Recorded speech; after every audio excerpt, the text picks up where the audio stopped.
This brings us to our other feature here on Sunday Night Live. It's called Only Got a Minute, where you each have 60 seconds to sort of like convince us of your answers. And today's question is, who will replace Valencia as captain of Man United? And you have 60 seconds each to pick a player and tell us why. Yeah, who wants to start who would you rather have take the captain's armband? Yeah.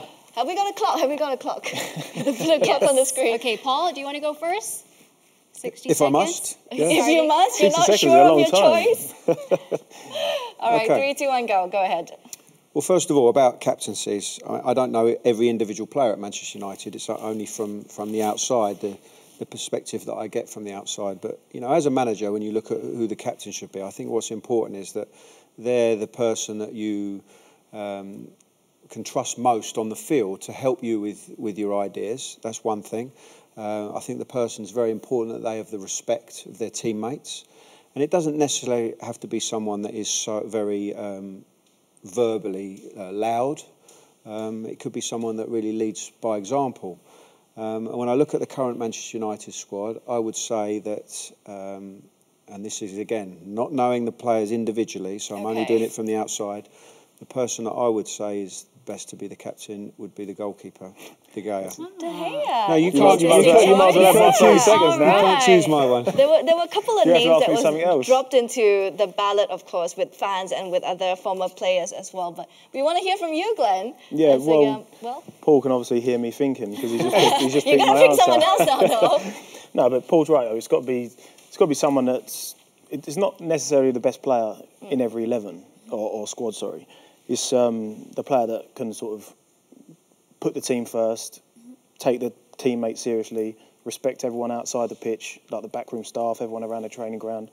So that is why I would go with the goalkeeper, because you can take. He seems like a level-headed guy. He's not doing silly dances or stupid handshakes. Are you referring to somebody? No, but he seems like a decent, respectful fella. So that would be my pick. Can I have some of the 20 seconds? Sure, you Glenn's can got go there? ahead, take it. Paul. The only issue is whether the position of the goalkeeper is the best place to put as the captain, because you can be isolated in that position and is not in the middle of all the action. Sometimes it's best to have a central defender or a central midfielder, but I don't see a standout candidate in those other positions to have that role. Not even Herrera or Smalling? Well, I actually quite like Matic. Okay. I like Matic, and I know him as well because I've coached him briefly at Chelsea. I think he has captain potential. So do you feel that the role of a captain in the squad has changed throughout the years? You've managed plenty of squads in your time, Paul. Well, I certainly don't think the captain in football is as vital as it is in other sports. Like in cricket, for example, or in rugby, where there's a lot more responsibility.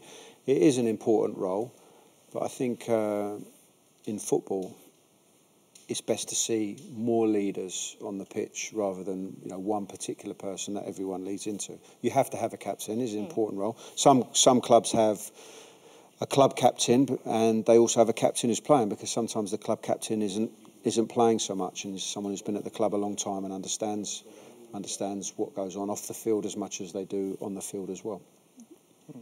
Glenn, anything to add to that? Yeah, exactly. That was what's going through my head is sometimes in these big games, in the big stadiums, you can't hear people talk. So the idea of the captain years ago, that he'd sort of go around the team and keep everyone going throughout the game, it doesn't really happen now. No. You've got most good squads have probably 4 or 5 lads that will G people up as and when things aren't going right or whatever. But that's just good people and good footballers in general. There's a lot more captains than the ones that just walk out with the armband on. Was there a certain kind of captain that you tend to prefer, Glenn? As a player, who would you pick? Well, Stevie. I think Stevie for me was the best. But because, as mentioned, reasons I mentioned earlier, that he would put the team first. He would sacrifice his personal performance for the team to win. And there's not many people that would do that.